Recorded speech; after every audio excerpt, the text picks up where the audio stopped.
gang, gang. Hey, nothing but love and respect. You might have some cool fans, but mine are the best.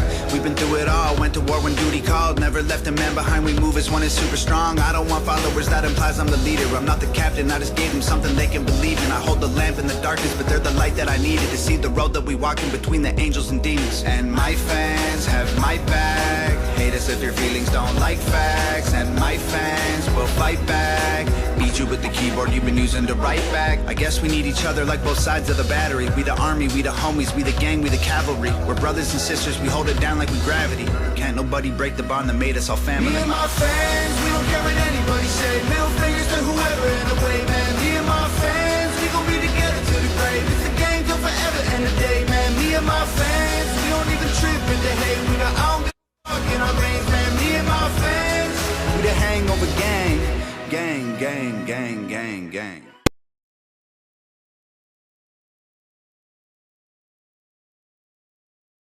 Oklahoma weather can dish out some of the worst punishment in the world. Hi everyone, I'm meteorologist Tuttle. But now you can fight back by installing Class 4 impact-resistant shingles from Ferguson Roof Systems. These shingles can withstand large hail, heavy rain, and hurricane-force winds, all while keeping your home safe and dry. And the best part? This upgrade is completely free for many homeowners. So call today to start reaping the benefits these Class 4 shingles bring, including a discount on home insurance. Only at FergusonRoofSystems.com. Hey there, meteorologist Tuttle back with you. It's our second time today talking about the severe weather aspects as we head on into our Sunday evening across Oklahoma.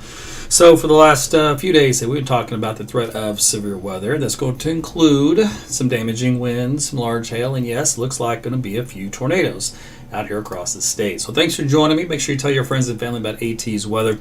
They can get their information here without any scare tactics, just science-based, all that kind of stuff. We tell exactly like it is and give you the reasons for why, what is going to happen. We'll try to make this a little shorter. Some of those have been run about 30 minutes because the new data kind of trickles in. About 48 hours is when I start open up the window to talk about this stuff, and usually takes about almost to 9:30 when that stuff comes in. But now that we're at a closer window, it's coming a little sooner, and I've already been able to analyze it better, so we can shorten it up just a hair. We'll do that tonight. All right, so one thing I want to show you is, and I'm going to go to my live page here real quick. This is on my Facebook page that many of you watch from. All right, I'm going to post a link on here. What you're going to do, this is you're going to get an instant message like this if you click on the link. All right, and it's going to be to watch my live broadcast. In other words, I will be sending you a personal notification through your Facebook Messenger that I'm going live, like I did tonight for several of you. So there's two buttons on here. There is a watch broadcast button, which is what you're going to do now. You could hit right now when it comes to you. The second one is manage messages. You're going to want to hit that because when you do, and I'll go ahead and click on this, it says little bot will come up here and it says, hey, you want to sign up for this? Weather updates, are you sure? Yes, keep my updates. So you click this little button that says keep my updates. And one more time, it has to do a double check verification. Make sure you didn't accidentally press a button. It'll say notify me. So I click on the word notify me, and then boom, I'm good to go. So the next time I go live, you will then get another notification, and you repeat this process. So I'm going to paste the link into the comment section right now. So if you're having trouble getting live notifications when I do go on the broadcast, click that link, and that'll get you taken care of, and that's how that works. All right? Okay, so I just want to bring that up to your attention here real quick. Now, let's get on with the action of the day. Let's see here. I want to start with this from the National Weather Service. So there is a threat of golf ball size hail, winds up to potentially 80 miles an hour, and a medium tornado potential. We have not seen a medium tornado potential, I don't think, all year. So this is probably the first time. This spring was not like any other spring that we would normally see around here. It's been pretty lackluster, which is no complaints, but we're going to probably get some action here for tomorrow. So that little orange area is enhanced, rather, of severe risk, and that includes all of central, southern, southwestern, and even northeastern Oklahoma. When you factor in the tornado threat itself, here in yellow for the medium shading, so you can see how that does include Oklahoma City, Ada, Ardmore, Durant, Lawton, and it does carry up the road a little bit toward Tulsa. Timing on this, by the way, for storms to develop out in western Oklahoma between 4 and 7, and even here in central Oklahoma in the north and west side of town, specifically here in Oklahoma City. And then as we head into the 7 to 10, that's kind of the meaty part of the hours from around Lawton to Ardmore, just east of Oklahoma City at that point in time. And that can move into Tulsa. So Tulsa, if you guys are watching up there, I've seen a few of you already message me. Yes, you are under threat of severe weather. You could see a potential tornado, although looking at the latest data, the best odds are going to be likely south of you in the southern parts of eastern Oklahoma. Otherwise, some damaging wind gusts and some large hail once again. So that's kind of the general ballpark. And then next Tuesday, we have another storm system may produce another threat of some decent severe weather. And we'll detail all that later. Meanwhile, the Storm Prediction Center just kind of talked about a favorable, I'm not even going to read the text in here, but basically just favorable atmosphere for severe storms. We look at the analogs like we've done the last couple of nights here. The odds of seeing at least one severe weather report is quite decent. Here over much of central and eastern Oklahoma, even North Texas, at least 5 reports of severe weather, about a 40, maybe sometimes 50% chance here on a probability scale, lighter down in the southwest because you're going to have less coverage, basically, not because there'll be less storms. If we do factor in potential tornadoes on the analogs going all the way back to several decades, and we try to correlate those to similar type patterns, the atmosphere seems to have favored in the past southern Oklahoma and North Texas. Doesn't mean that'll be the way it'll pan out this time around, but just historically, that's kind of where things have kind of been the bullseye. All right, now we look at the situation for tomorrow. We have an upper level storm system right here. So this is the upper level energy that's kicking in out of the southwest and moving through Oklahoma. And we have this little quadrant right here, which is the favorable quadrant for severe weather from the position of the upper level low. So we're kind of in the sweet spot here as far as that is concerned. All the colors you see on the map represent energy or lift in the mid levels of the atmosphere to get those storms to go. When we look a few levels lower down at 700 millibars, same kind of idea. We have a lot of lift in the colors associated with that. This helps to generate cloud cover, helps to break the cap, helps to get some of those storms to form. And they're kind of bullseyeing down here in southwest Oklahoma by the time we head into the 6 o'clock hour onward. And that, of course, that color, that activity moves east throughout the rest of the body of the state, taking the storms with them. Also, we have a nice 500 millibar, we call a speed max. A speed max is an enhanced area of wind up around, in this particular case, close to 100 miles per hour in the mid levels of the atmosphere. Plus, we have a little bit of a divergence pattern as well to boot.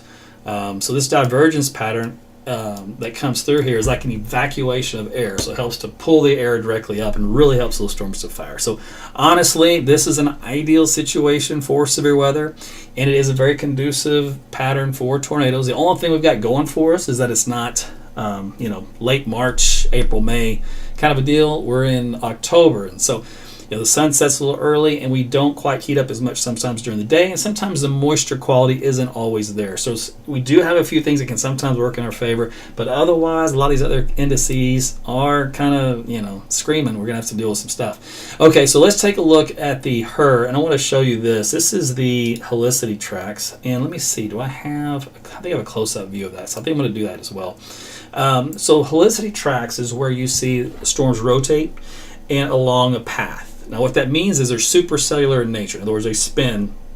And within those strong cores, they can produce some damaging wind, but usually these will be hail cores that follow along that supercell Helicity track. But also, because it's co-located where the most spin is, it also helps to be where the potential tornadoes would be. And you can kind of gauge the potential length of the tornado potential. In other words, if it's just going to be for a short distance or a much longer distance by the length of these tracks. Let me see. I think this one was zoomed in a little bit more. So we're going to do this and kind of give you an idea. So this will start about 6 o'clock as I go through. There's 7, 8, 9, 10. You see how the track just keeps going through central Oklahoma. So this, and then as we keep going through time, it moves to northeast Oklahoma. So there's a few tracks up there near the Tulsa area, which is why I say your odds are a little lower than they are in central, but they're not low enough to not discount. Let's put it that way. Okay, so in this particular case, we're going to zoom into this map here and zoom in here for you a little bit. Okay, now if we were to take this model as gospel, all right, which is, again, that's a brave statement, but we'll just pretend that it knows exactly what it's doing. So this is downtown Oklahoma City right here. Okay, so the point being is, this is Oklahoma County. I've got a little carried away with my map there. Let me redraw that. I think my mouse arrow has got some dirt in it. Let's do something like this. All right, that's basically Oklahoma County, and then you got Canadian County out here. So there's a couple of tracks here. Now, one, this is some contamination due to a cold front. All right, because you do get a lot of vorticity along a cold front, and that boundary is ingested in some of the storms that have been making their way in that area of central Oklahoma. It's mainly this southern round of storms that will have the best potential for a potential tornado here in this part of the state. Now, there will be some potential tracks here in southern Oklahoma as well. It's just this is kind of the sweet spot because it's correlated with a surface low and helping to get backed surface winds to the east, southeast. So if you're a storm chaser, this is what you dream of. If you're trying to pinpoint the potential for the worst location, this is kind of stuff you look at. All right, so I'm not to scare anybody. I'm just going to tell you that right now the data is honing in on, say, the south side of the metro, stretching back toward the usual suspects, which always seems to be, the Tuttle, Minko, Blanchard area, back out here to southwest Oklahoma. That's our typical storm track. So this isn't anything that you're not used to. It's just that's what's showing up in the data. So I did want to show you that. Now, hail size, as we talked about this, the models are indicating about maybe golf ball size in the yellow is the max I see, about 1.75 inches. So there will be some hail with this, but it's not overly large in the model data. Okay, so let's go back here. There was something else. Oh, this is also what I'm going to show you. Let me see. Let me zoom this. Okay, so this is the significant tornado parameter. All right, so this is where you factor in the basket of goodies to see if you can produce a tornado given the atmosphere. And this is look at the NAM model. Now, the reason I want to show you this is twofold. One, the more colors you have, the stronger the ingredients. The other is you have to use your imagination here, but there is a cold front right here that puts the kebab, the brakes on this instability here into the metro. In other words, we might get some elevated storms with that front, like I mentioned, with some hail or maybe some heavy rainfall in this area, but the cold front will be your savior when it comes to potential tornadoes because it undercuts the thunderstorms and doesn't allow tornadoes to form back behind the colder air. For those to occur, extremely rare, and the fronts usually have to be extremely weak for that to happen. That is not the case as it looks to be for tomorrow. So again, east and south of the frontal boundaries where you want to focus on. And you can see these colors kind of stay centered over southern Oklahoma. See some bright reds there on into about the Tulsa area and points southward. Now we'll flip to the the other model doesn't have it. Did I not do that one? Yeah, I did. Let me do this. Let's try this one. Hold on. Oh, wrong one.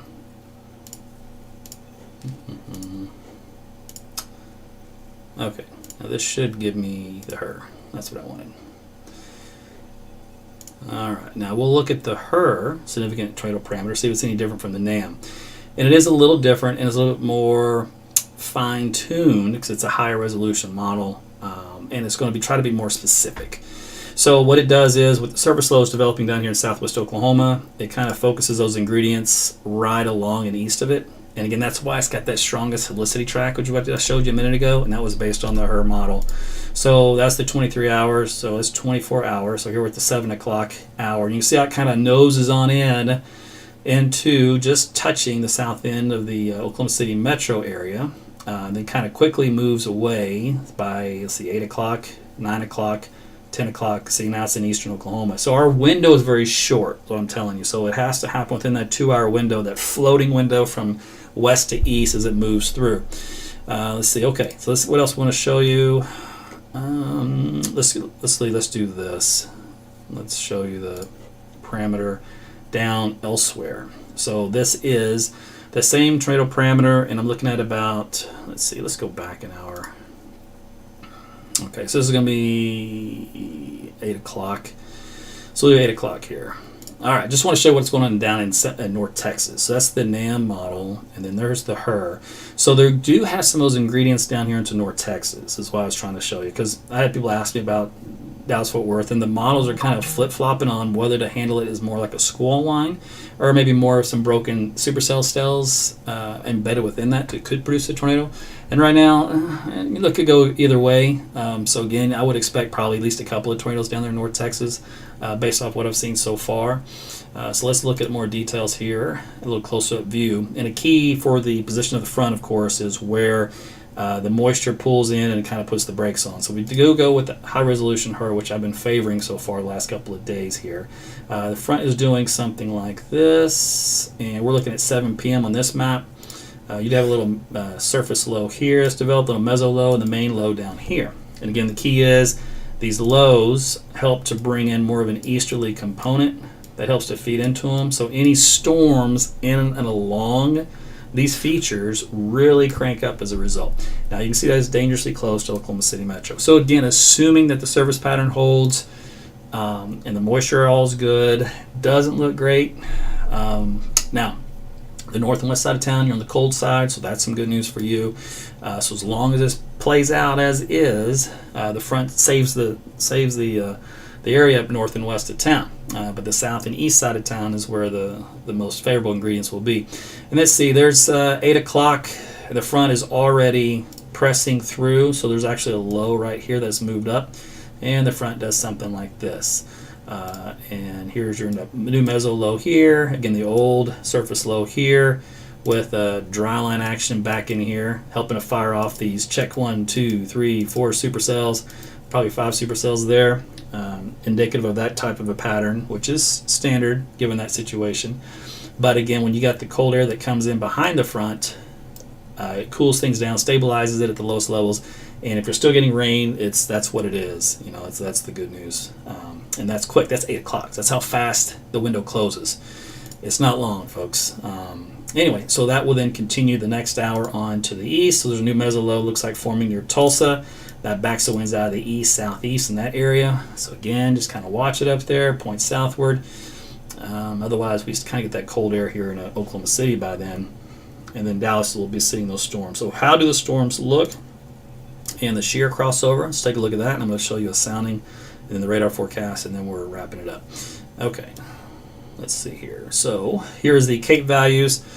So instability is up around 10 to 14,000 to 1,400, 1,200 joules. That's adequate enough for severe weather. Sometimes we can get up to stupid, crazy numbers, but it's not necessarily needed, especially if there's enough shear around. For instability-wise, it's almost marginal, but it's enough. Let's put it that way. Let's see. So there's 7 o'clock. A little brief 2,000 joules down here in southwest Oklahoma. Now those little spotty areas will peak right ahead of those little surface lows. That's why they're important, because they bring in the dew point values, kind of peak them out. Now, if I were to take a look, I'm just going to pick a spot here ahead of that setup. This is just picking Norman, for example. Got to give you an idea on a forecast sounding. So the shear is turning with height. Starts out as southeast and then turns to the west-southwest with height. Nice, smooth, uniform. Photograph's pretty decent. Little slinky appearance on the product output. Classic supercell structure on this deal. Possible hazard type of tornado on the forecast sounding. Strength around EF2, EF3 type tornado. Let's see, it does have a hail size significant in the analogs up to about 2 inches or so in diameter, although the data does indicate nothing more than a golf ball, but I guess something could happen. And then very low cap. The models had struggled with the cap yesterday. Today they kind of mostly eradicate it, which makes sense because that upper level low is pretty strong, compact, and it's got a lot of cold air aloft with it, which cools things down and alleviates the cap. All right, now that is the HRRR. If I were to look at the NAM, we'll see how that changes. So the NAM still kind of indicates a little bit of that mid-level cap right here, but not enough to suppress thunderstorm development. Otherwise, pretty decent photograph. Again, the shear looks pretty good. Hail size, again, over 2 inches, and tornado threat around 2 to 3 on the intensity level.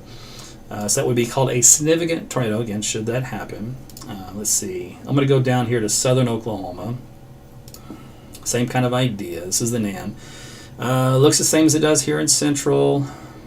I don't see any major changes there. It's on the HRRR. Let's go with the NAM again. And same idea, a little bit of a weak cap on the NAM, but otherwise it's almost identical in the photographs. It is what it is. Okay, so let's do the radar, and then let's wrap this up. So we'll give a timing deal on this is what we're going to go for here. All right, so here's 11. Let's see, 1 o'clock. So here's what's happening here at. Let's go to 5 o'clock. So 5 o'clock. Remember, we've got the cold front here knocking on our door of Oklahoma City, so we might start to break the cap along that front. It's a strong boundary as the system comes in from the west across Amarillo in the upper levels.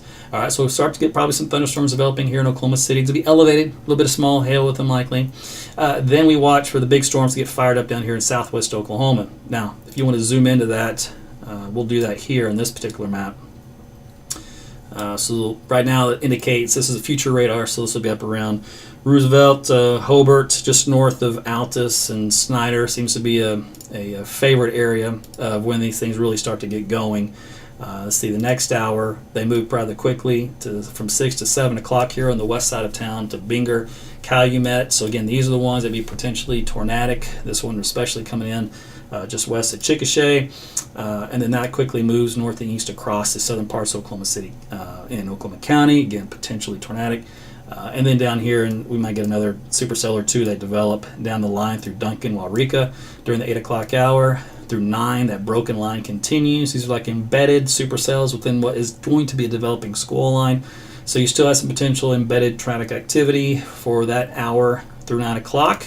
As we head into the 10 o'clock hour, now we're up into the Tulsa area for some thunderstorms here. It looks like there still is some signs, potentially embedded supercell within that, and same thing all the way down here in the south of this line into southern Oklahoma through Kanawha, Ada. It's a fast-moving line, by the way. Once it gets going, it's quick. The whole window of this event is only really about 6 hours for most of the state. There's east of Tulsa now, so about 11 o'clock from really around Bonita, approaching Miami, back down through Crowder, McAllister, Kiowa, Caddo, Durant. And I'm going to zip on into Dallas-Fort Worth because this is when it should be rolling through your area. So there you go in Dallas-Fort Worth. That's the eastern side of the county. So western side in Fort Worth itself, you're looking about at 10 o'clock at night. And it looks like kind of a broken squall line, maybe some supercells kind of embedded within that. So that's why I'm saying you may end up seeing a tornado down there as well with that. But that's a pretty quick mover through the Dallas-Fort Worth Metroplex, well gone by midnight.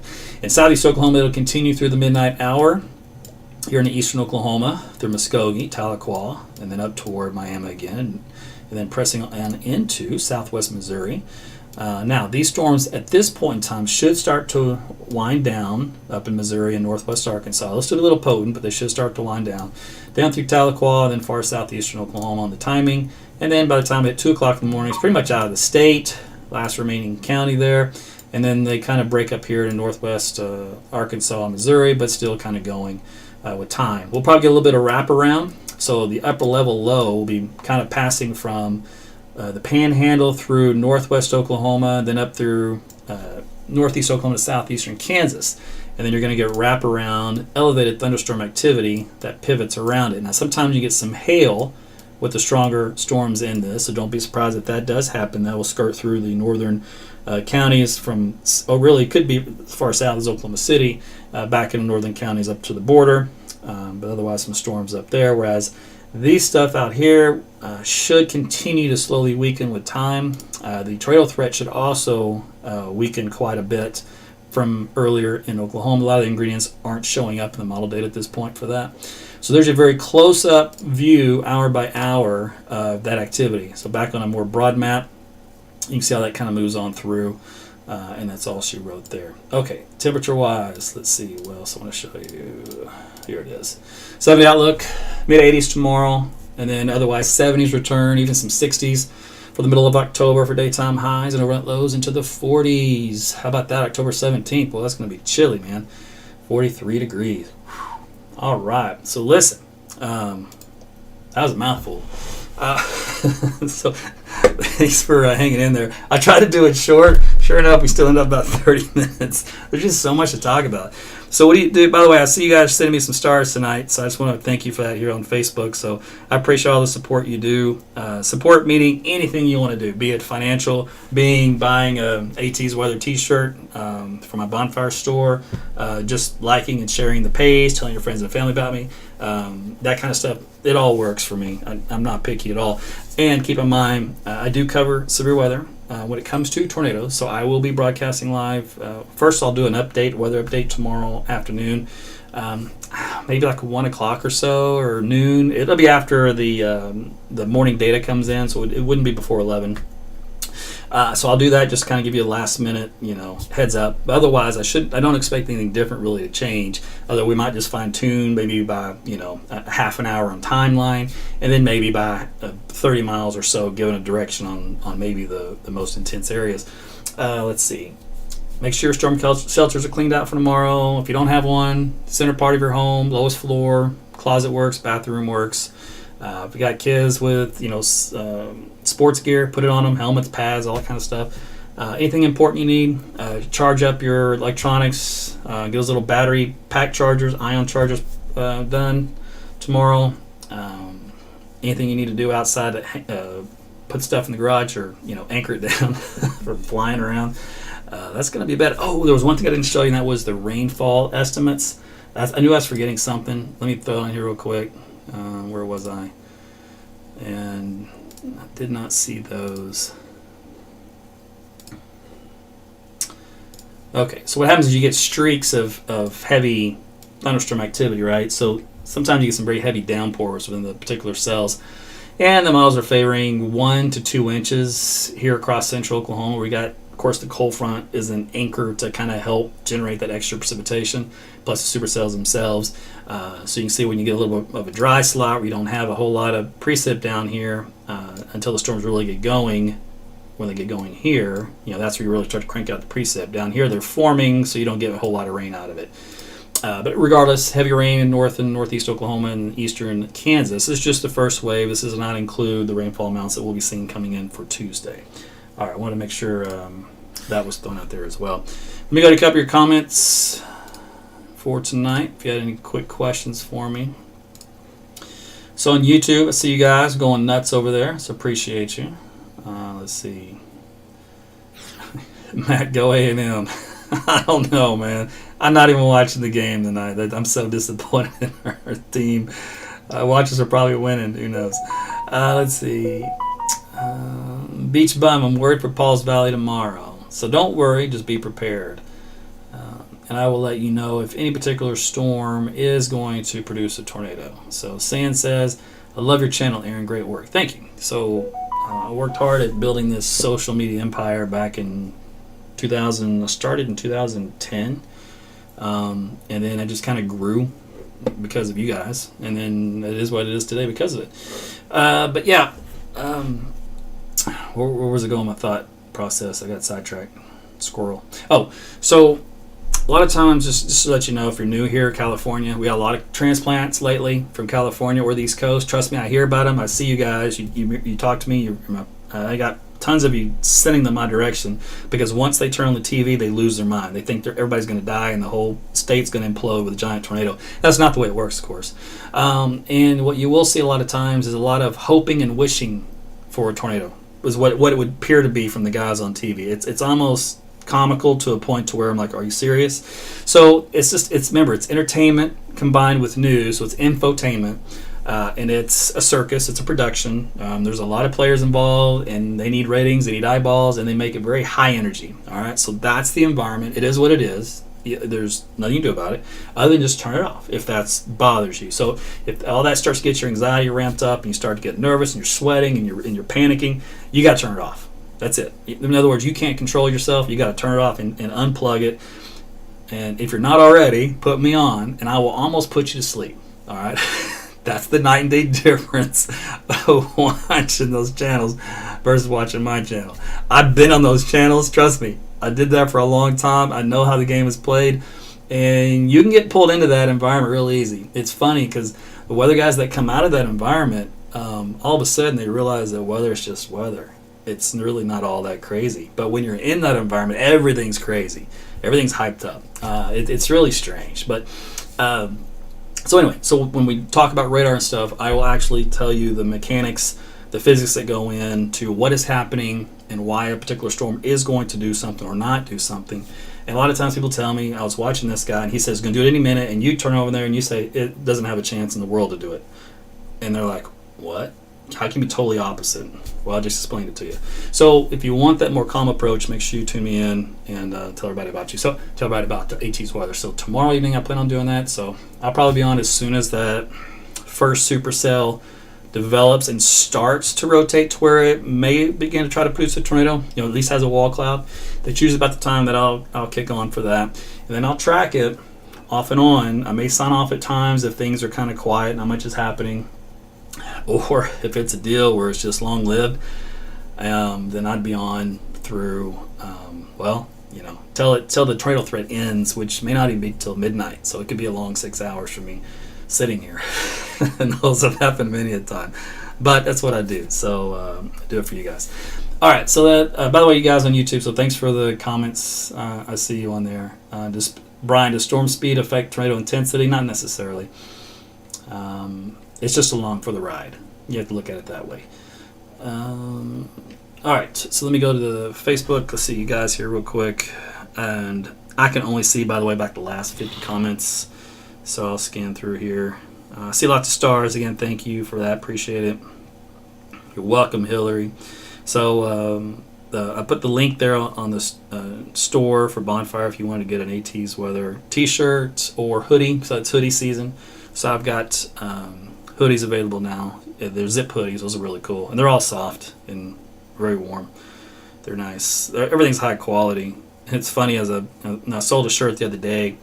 The Bonfire, the payout goes, congratulations, you have $1.49 waiting for you.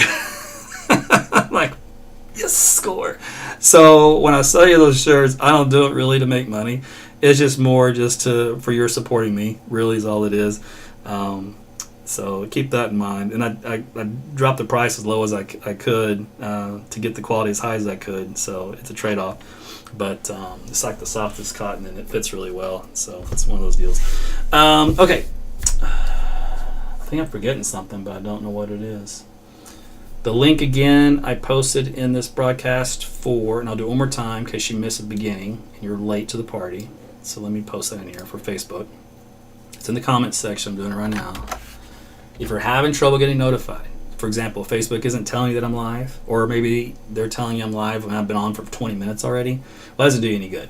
So make sure you you click or tap, whatever you're on, that link, and then sign up to get live notifications directly from me instead of from Facebook, and I'll send it through your instant messenger.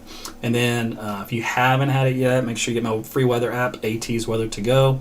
It'll alert you when there's twisting storms approaching. It's proprietary formula that helps to predict tornadoes before they actually happen. It gives you more time to seek shelter. So make sure you use that. It's free. AT's Weather to Go, Apple and Google Play. And make sure whenever you set that up, like any app, whenever you set it up now, you have to go through a function of approval. In other words, allow this or don't allow that or whatever.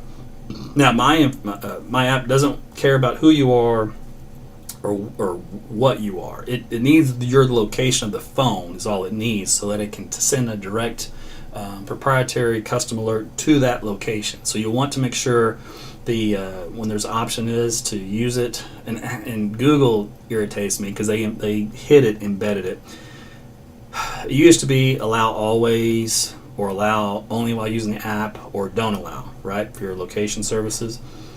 Unfortunately, now it just says allow while using the app or not at all. Well, the problem is it runs in the background to alert you, and if you're not using the app, well, if you only select that option, you won't even get the notification. So you have to go into the app settings of your phone, find my app, AT's Weather, once you have it installed, and then select use always, or allow always to run in the background. It doesn't drain your battery. It piggybacks off of your phone's processes that are already running. That way it saves on that time. But that way it always knows your GPS coordinates of where your phone is, so it knows exactly what alert to send you and when. And so if a tornado is coming, for example, it doesn't notify you just if there's one on the other side of town. It's very specific. I mean, it's within a mile of your location. It's very laser focused. That way you don't get over warning and just, stuff you don't need to know about. So that's different than all the other apps out there. So that should help you out as far as how that works. Some of you folks have had some problem with that link, and there's different ways to get that to work depending on what phone you're in. But when this if you're having trouble, just when I stop here in a second, go back and do it again, either on a different browser or a different phone or different computer. It'll work. Somebody last night was having some issue, but everybody else wasn't. So I was like, get with the program, Luke. Everybody else can do it. Why can't you? I was giving him a hard time. So Sean Johnson, Anadarko going to get anything? Well, it looks that way. Mark, I had just put the link on. Now, it's in the comment section above you. I'll do it one more time. If this is the link you're talking about. Now, California transplant here. Don't judge. I brought nothing with California with me. That's hilarious. Yeah, so you're gonna get educated real quick on Oklahoma weather. So welcome. It looks like you've already got some friends there helping you out in the comments. What else was I gonna say? It's interesting. So Sarah's mentioning a siren. So here's Dylan's siren, just so you know. You need to have multiple ways if you're going to live here or be here, any length of time. Multiple ways to get notifications for severe weather. So obviously my weather app, AT's Weather to Go, is my number one go-to. All right. Secondly, though, because there's always going to be a failure point. All right, your Wi-Fi could go down, your cell phone tower could go down. There's always going to be freak events that can happen. So you need backups. So the other one would be a NOAA weather radio. You can program the newer ones to get just to your location as well and to your spot of the county. And again, but those have a failure point because sometimes the weather radio towers go down, believe it or not, for various reasons. It is what it is. So there's two options. Third option, and this really isn't the best, but the tornado sirens that go off. All right, they're really a last resort, and it's kind of for those that really aren't paying attention and live under a rock. That because it's kind of like, what? There's supposed to be storms today? Was there supposed to be a tornado today? It's that deal. I mean, you're completely under a rock. You have no clue what's happening. Those sirens are for you, but even those fail. And they're not made to be heard indoors. They're outdoor sirens. So they may not make it far enough to penetrate through the walls of your home or whatever, unless you live really close to one. So that's another thing to deal with the tornado sirens. And then finally, regarding the tornado sirens, it doesn't always mean what you think it means. Some emergency management officials will sound them for different reasons. Each one has their own policy, from the city to the county to the group that it's held under. Some of them only when a tornado was spotted, or maybe only when an official warning comes out, or they see somebody who saw somebody who called it in and now they're doing a warning. Or there's a tornado on the north side of Oklahoma County, for example, say through Edmond, and they're sounding it in more. This doesn't happen, by the way, but just to give you an example. And they'll sound it in the south side of Oklahoma City to let you know there's a tornado somewhere. So it's a mess. So when you hear a tornado siren, all really it should mean at that point in time is you need to pay attention quick and use the other resources to find out if you're in immediate danger path and get to a method of safety. So like I told you, lowest part of your home, if you're in an apartment, or condo kind of a deal, you're going to get the lowest level. Make friends with the neighbor downstairs. Whether you do it tomorrow or whether you do it when a tornado's coming, one of the ways you're going to have to do it. Make sure you put anything around you that would prevent anything from debris, striking you. So anything would help with that, from flying glass. Believe it or not, most of the injuries from a tornado actually happen after it passes, when people then leave their safe place without shoes. And they step on all those nails. Some of those are rusty nails. So that's a lot of the injuries there. Tetanus shots will be common. So make sure you have some shoes with you when you do, and some clothes on tornado nights. For those of you folks that like to sleep, a la free, you want to make sure you're well covered. And then really important stuff that you just can't do without, because once something happens, you get a flood of emergency responders and neighbors that come and check on you and will give you whatever you need, food, water, blankets, that kind of deal. So it's really the only stuff that you can think of that, oh my gosh, if it blew away tomorrow, what would I do? And most stuff we have either on a cloud or online, backed up. papers, in a filing cabinet. We're like, man, how many of you just throw stuff in there for 7 years because the IRS tells you to, and then you never look at them again? I'd say let those blow away. You tell the government to stick it. But other than that, man, I don't know, just whatever you think is valuable to you is what you're going to need. And then I did not look tonight at Tuesday, but since still a few hundred of you are still hanging on there, if you want to sneak peek at what Tuesday may bring our way, I'm going to go ahead and do that for you guys. But hopefully all the other information was helpful. You guys on YouTube are hilarious. Who's Brandon?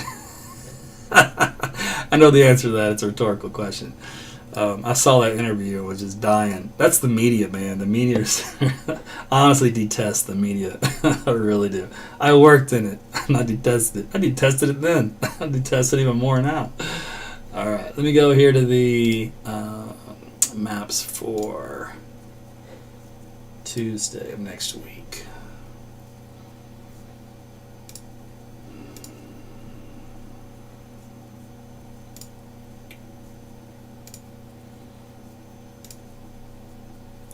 I know it is a Saturday night, so a lot of you probably have a beer in one hand or a glass of wine, so you're not in any rush.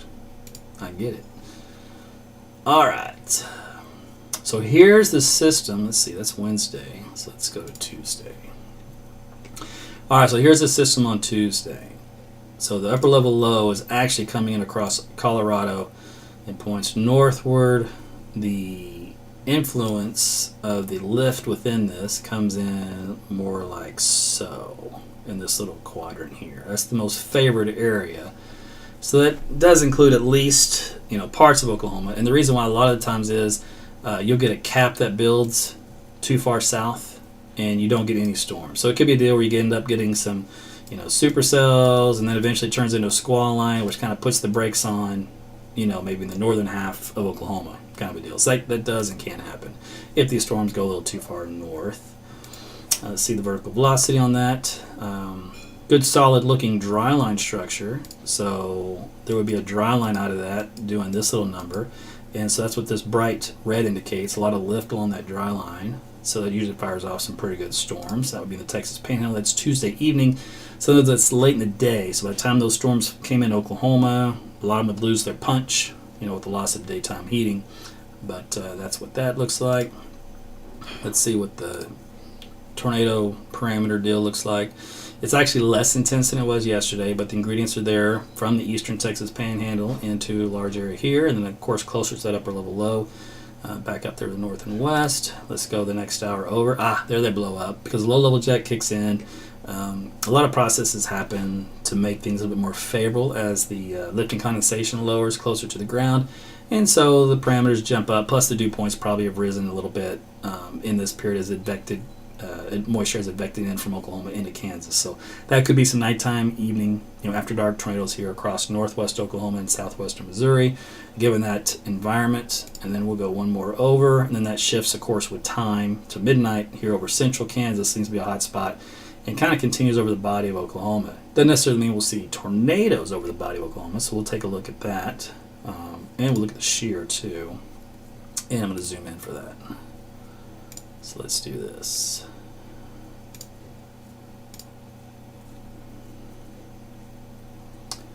All right. First off, we'll go 72 hours out. Very good overall shear across the state. These little triangle patterns that you see. The red bar is a surface wind out of the southeast. The blue bar is a mid-level wind out of the south. And then the black bar is a upper level wind out of the southwest. So it's a stair-step corkscrew design on a two-dimensional view. And the Cape value is up around 2,500, which is actually stronger on Tuesday than it is today. So if we look at that, the model goes, oh, Katie bar the doors, and it just goes nuts. So it does have very significant shear profile, very low lifting condensation level. Decent hodograph, has a classic supercell structure, has a potential tornado strength in the EF4 category, a PDS type tornado output. Some significant hail and significant supercells in the analogs from days long past. In other words, this screams a stronger and more decent setup than the one we have today. But today is only Saturday. So it's still a long ways away in model data terms, just so you know. I mean, it may look like Armageddon today, but then it may end up backing off and not be nearly as bad in later periods. Let's see, so there's the 10 o'clock where things are supposed to get a little bit worse up there in northwest Oklahoma, so let me look at that. And sure enough, it's because the low-level jet kicks in and the knots go up to around 50 miles per hour. Or excuse me, you can't have knots at 50 miles per hour, Aaron. That would be 50 knots per hour. Come on, brain. And then the EF5 type tornado output just based off the crazy shear and the nighttime indices. So yeah, we'll see what Tuesday looks like, as we get closer to it. We'll take a look at the composite reflectivity. It doesn't even mean, by the way, just so you know, that storms will even form. Just because all that stuff is there doesn't necessarily mean we'll get storms out of it. Matter of fact, do they produce storms at all? The model even struggles to produce thunderstorms.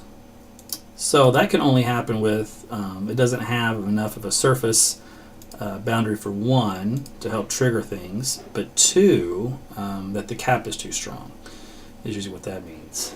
And the fact that it barely produced any storms at all in northwest Oklahoma here, that's the signal for that. That was pretty lame. What's weird is forecast sounding really doesn't have the yeah, there is still actually a little bit of a cap on the sounding. Maybe that's just enough to hold it. We'll see. Long ways away. So, but the fact that the output isn't there, usually it's what that indicates. And then dew point values, let me look at that, into the 60s, moving on into that region. Let me see before then. Yeah.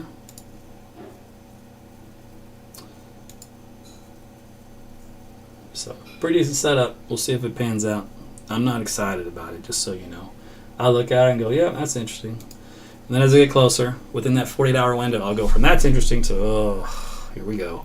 And then we'll just fine-tune the details after that. All right, so that's a little bonus weather for you guys that hung in there for a little extra longer.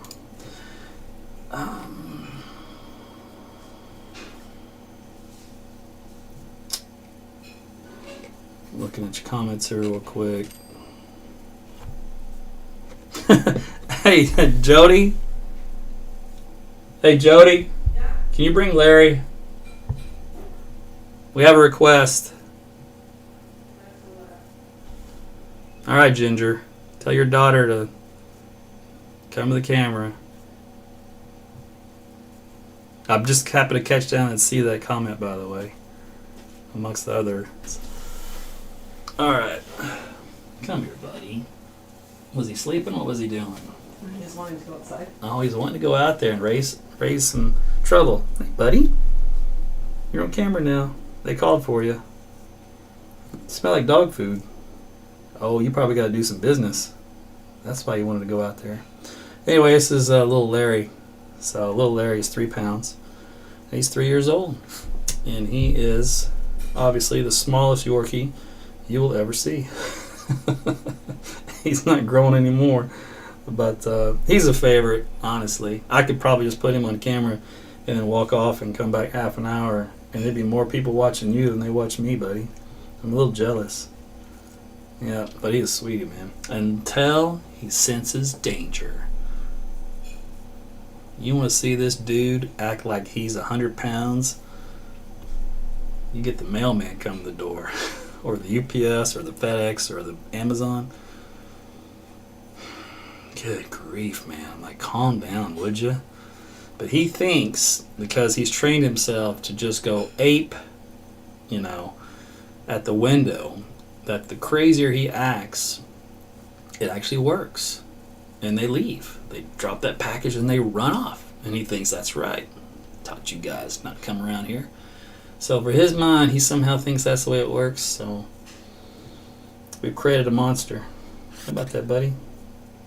It's pretty docile. Oh, it was a big yawn. Whoa. Is it bedtime? Just about. Alright, so that's little Larry. So, yeah, his ears are huge, man. I mean, massive. Alright, I'm letting him go. It's coming your way. Anyway, so there you go. You hadn't made an appearance with little Larry. You hadn't made an appearance in a while. I usually kind of take a little bit of a break during the summer because, hot and dry. You don't need me to tell you that every day. So anyway, so he's got a lot of feedback from Larry. So, but how could you not? I mean, come on, it's Larry, and who names their dog Larry anyway? Little Larry. That's why we always say Little Larry. We can't just say Larry. It's got to say Little Larry. All right, guys. Well, listen, we'll do this again tomorrow. Like I said, probably maybe lunch. It'll be lunch-ish. So I don't know if that'll be early lunches or late lunches, but it'll be lunch-ish. To give you guys an update to see if anything's changed. I really don't expect much, but we'll try to fine-tune time-wise and location for where I think the tornadoes would most likely be if they differ from tonight, which right now, in case you're really late and you've missed all of it, the best potential for a tornado is really from, I'll tell you this, you know what, let me just draw it for you.